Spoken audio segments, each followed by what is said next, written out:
Love. Love. Love. Love. Love. Love. Love. Sex. Sex. Sex. Sex. Sex. Sex. Sex. Sex. Damnation. Dance. Dhamaka. Danger. Darkness. दिमाग खराब है. Discount. दारू. Desperados. Destruction.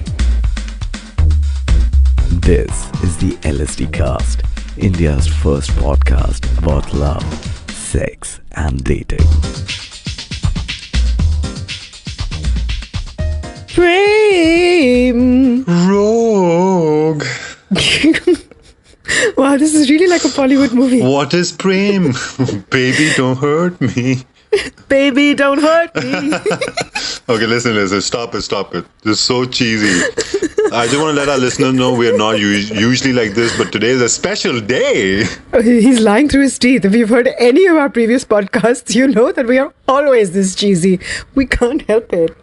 We're just, like this only. What to do? Okay, well, Rogue does have a point. So if you're tuning in for the very first time, let me do the honors. I am Rogue. This is my brother Prem. And we are your hosts for the Love, Sex and Dating cast. And yes, we're really brother and sister. And no, it isn't creepy. It's just how we roll. We're close friends. And we're close friends, but we're very far in distance. So, it all works out. It works out for you. Don't forget that. And that's right. So this is the only podcast where you find a real brother-sister duo who take on some of the most wonderful topics ever to discuss, which is love, sex, and dating. The most important topics, like in your life, basically. Whoever you are, wherever you are. We have another titillating show just for you guys. But first, we should take a quick break and we will be right back. Hi, this is Michael Burns from Tall Tales Takeaway, India's first storytelling podcast where we feature true stories by people just like you. Find us anywhere where podcasts are found. And we are back. I feel that Rogue is in a playful mood. Yeah, because we're going to talk about manipulation and psychological warfare. And I'm putting on my game face. Oh, is that what you're trying to do? Are you trying to make me think that you're in a good mood, but you're actually not? What's going on here? So, right. This brings us to a question. Love. And danger. That we have gotten from Ritika, and she writes in saying that she is disturbed by her best friend's behavior towards her boyfriend. She feels that her boyfriend is taking full advantage of her and manipulating every situation intertwined with her emotions, and she finds that her friend is always giving in. Ah, okay. So she's asking us, what can she say to her friend that would kind of make her wake up from that spell and really see what's going on and do something about it. Does she give us examples of what she's talking about? So Ritika writes in saying that her friend Sunita is made to feel like crap because if she's made a plan to go out and he cancels it, somehow he'll turn it around and make her feel really guilty about it. And supposing he has plans to go over to her house, Sunita's house, and she's tired, he'll still go there because he wants to go there. Basically, he makes her do stuff that probably she doesn't want to do and gets away with it. And red flags are not being raised for Sunita? I mean, obviously, Ritika is the one who sees it. So Ritika says that she can clearly see the red flags. She's just amazed that her friend can't. Well, sometimes best friends have more objectivity than people who are in a relationship do. I'm sure we've all been there, where people have seen stuff and they want to flag it, or they flag it and we just don't want to hear it. And that's tricky. So basically what you're saying is that everybody knows about it, but they don't acknowledge it to the extent that they do something about it. So are you trying to say that Sunita is in such a comfort zone that she'd rather just play along and string along with this bullshit than actually do something about it and make a scene out of it that would maybe make things uncomfortable? I think we're all like that.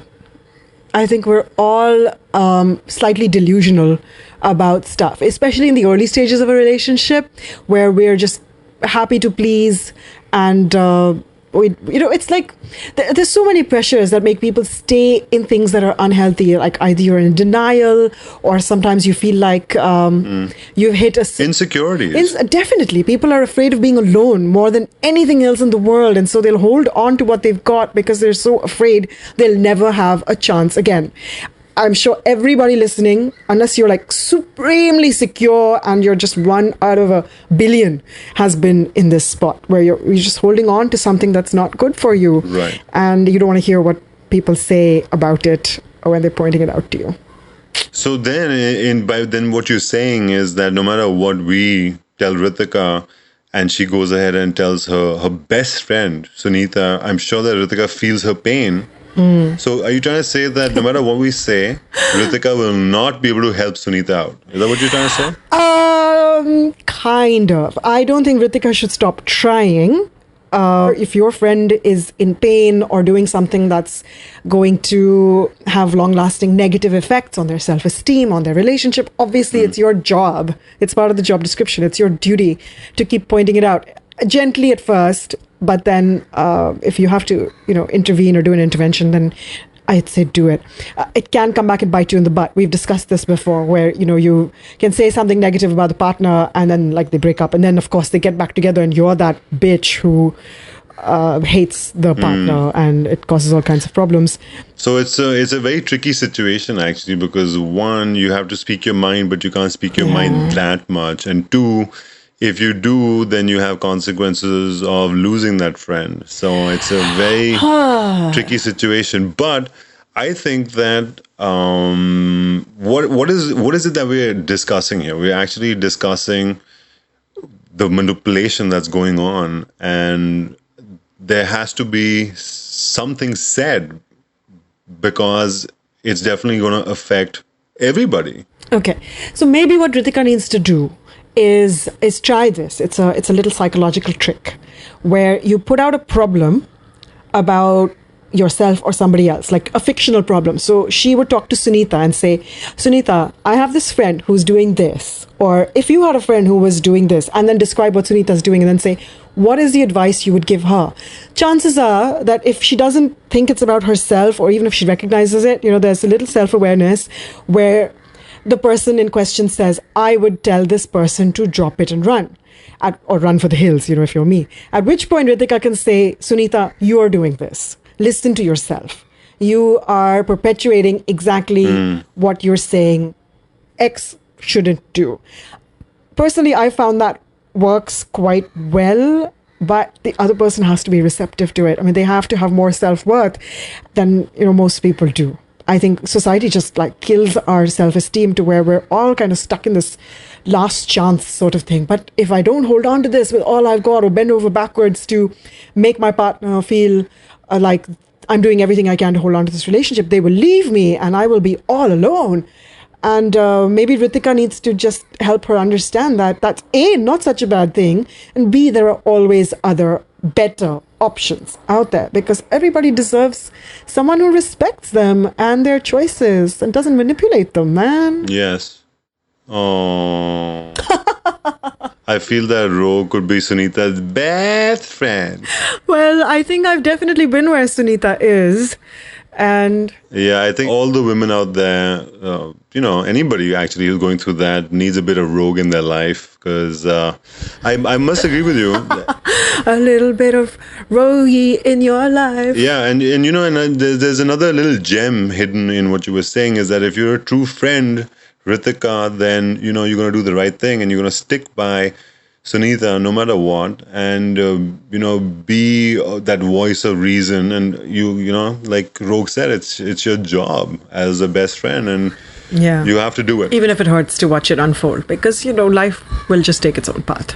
But be there. Exactly. And if you see shit, call it out. In fact, encourage Ritika to see it and to call it out. But don't give up on her, yeah? Because that's bad for everybody. I think that was a great conclusion. And we should totally get into why boys do this shit, right, Prem? I mean... Yes, absolutely. I just feel like we could talk for a long time discussing that subject. All right. We're going to take a quick break and come back and talk for a short time discussing that subject right after this. I think that's a good idea. See you guys in just a bit. Find the LSDcast online on Twitter and Facebook and on iTunes and the Google Play Store.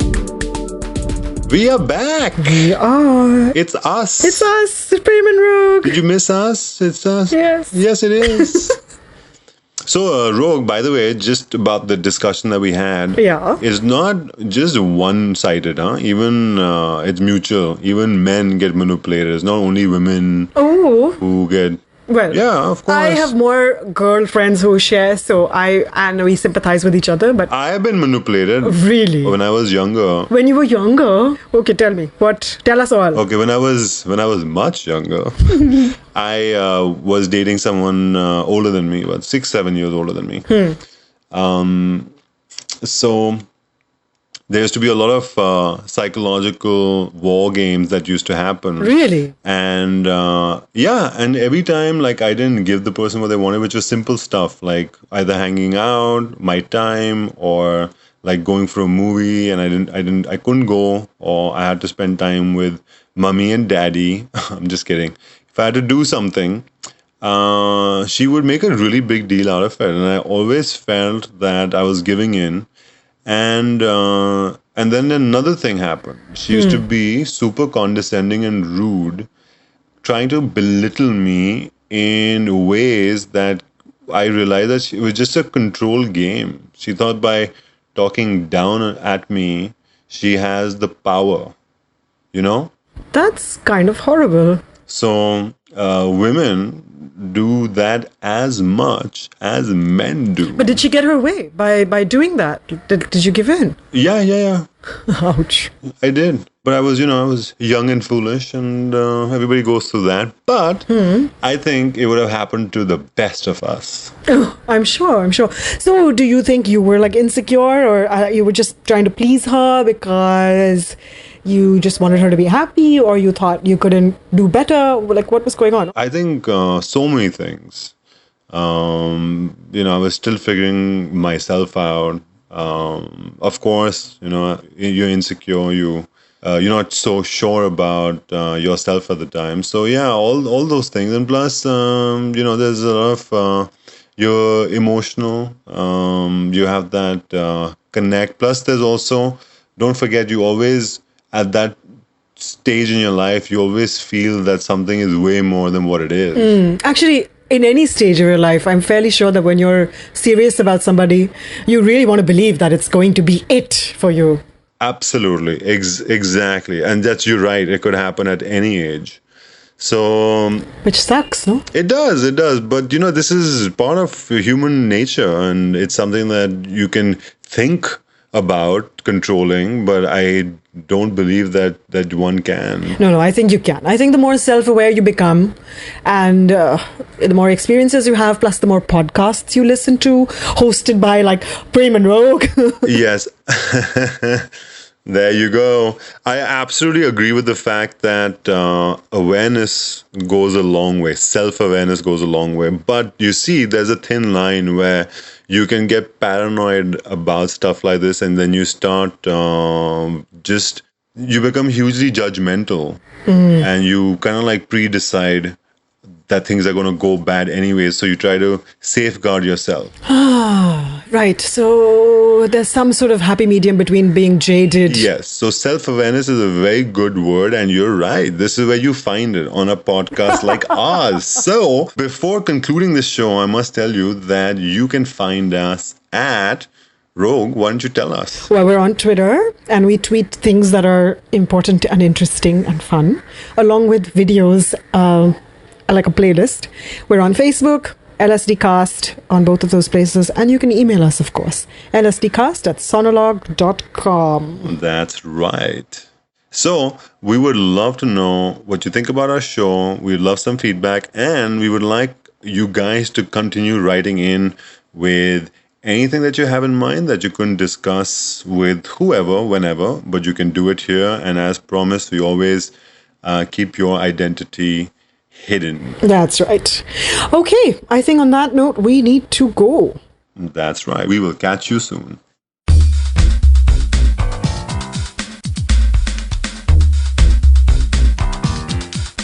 You've been listening to the LSDcast, where it's all about love, sex, and desi dating, with your hosts, Prem and Ro. A Sonologue production.